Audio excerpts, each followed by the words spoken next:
আসসালামু আলাইকুম ক্লাস 4 এর শিক্ষার্থীরা, আজকে আমি তোমাদের সাথে ইংলিশ 32 পৃষ্ঠার 8 ইউনিট নিয়ে আলোচনা করব। তো চলো ভিডিওটা কন্টিনিউ করো। প্রথমে 3.2.1 দেখো কি বলছে।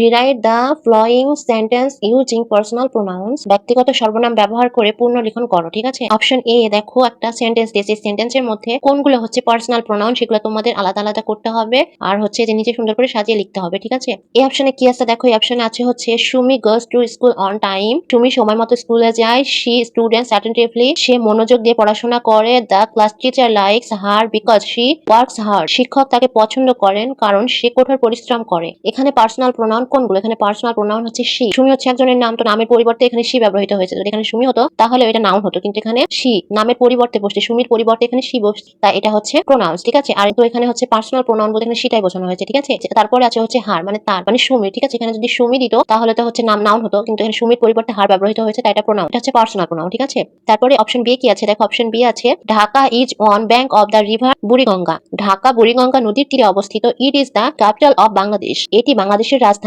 এখানে দেখো পার্সোনাল প্রোনাউন কোনটা, সেটা হচ্ছে ইট। ইট এটা হচ্ছে পার্সোনাল প্রোনাউন। ঠিক আছে, তো পার্সোনাল প্রোনাউনটাকে আমি বোল্ড করে দিব, প্লাস নিচে লিখে দিব, তোমরা দেখে লিখে নিও। তারপরে সি অপশনে চলে যাচ্ছে। সি অপশনে কি আছে দেখ। দা বয় ওয়ান্টস টু ক্যাচ দা হেন। ছেলেটি মুরগিটিকে ধরতে চেয়েছিল। He ran after it. সে এর পেছনে দৌড়েছিল। তো এখানে দেখো পার্সোনাল প্রোনাউন কোনটা। পার্সোনাল প্রোনাউন হচ্ছে হি আর ইট। তারপরে চলে যাচ্ছে ডি অপশনে। ডি অপশনে কি আছে দেখো। রিতা অ্যান্ড সুমি আর কাজিনস। রিতা ও সুমি চাচাতো বোন। They live in the same place. তারা একই গ্রামে বাস করে। এখানে পার্সোনাল প্রোনাউন কোনটা? পার্সোনাল প্রোনাউন হচ্ছে দে। তো তোমরা পার্সোনাল প্রোনাউন আলাদা করার আগে নাউন কোনটা সেটা দেখবা। নাউনটাকে দেখলেই পরের সেন্টেন্সে দেখবা যে নাউনের পরিবর্তে, যেটা মানে যদি নাম থাকে নামের পরিবর্তে হি শি দে এগুলো ব্যবহৃত হয়, তো এগুলো হচ্ছে প্রোনাউন। ঠিক আছে, তো তোমরা প্রথমে নাউনটা আলাদা করে নিবা, তারপরে প্রোনাউনটা সহজেই বুঝতে পারবে। তোমরা যদি আগে নাউনটা আলাদা করে নাও তাহলে পরবর্তীতে প্রোনাউনটা তোমরা সহজে আলাদা করতে পারবা। ঠিক আছে, তো এই ছিল তোমাদের 3.2.1 এর কাজ। তো চলে যাচ্ছি 4.1 এ। 4.1 এ কি বলছে দেখো। Writes a short composition about your family following the clues using common nouns and pronoun where necessary. নিচের এই বক্সে যে সেন্টেন্সগুলো আছে, সেন্টেন্সগুলো ব্যবহার করে তোমাদের একটা কম্পোজিশন লিখতে হবে। ঠিক আছে, আর সেই কম্পোজিশন লেখার সময় নাউন এবং প্রোনাউন ব্যবহার করতে হবে। ঠিক আছে, কোথায় ব্যবহৃত হচ্ছে সেটাও দেখাতে হবে। তো চলো দেখি কিভাবে লিখবে। Short compositions. My family. My family has 5 members. আমার পরিবারে 5 জন সদস্য। There are my father mother brother sister and me.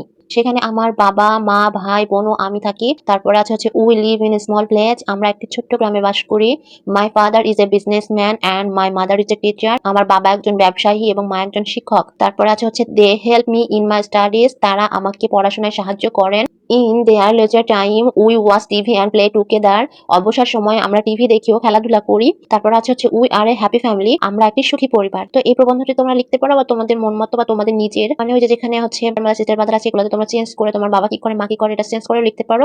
এই পৃষ্ঠাতে মূলত কি শেখানো হয়েছে? এই পৃষ্ঠাতে মূলত শেখানো হয়েছে নাউন কি, প্রোনাউন কি, প্রোনাউন দিয়ে বাক্য বা ছোট বাক্য করা।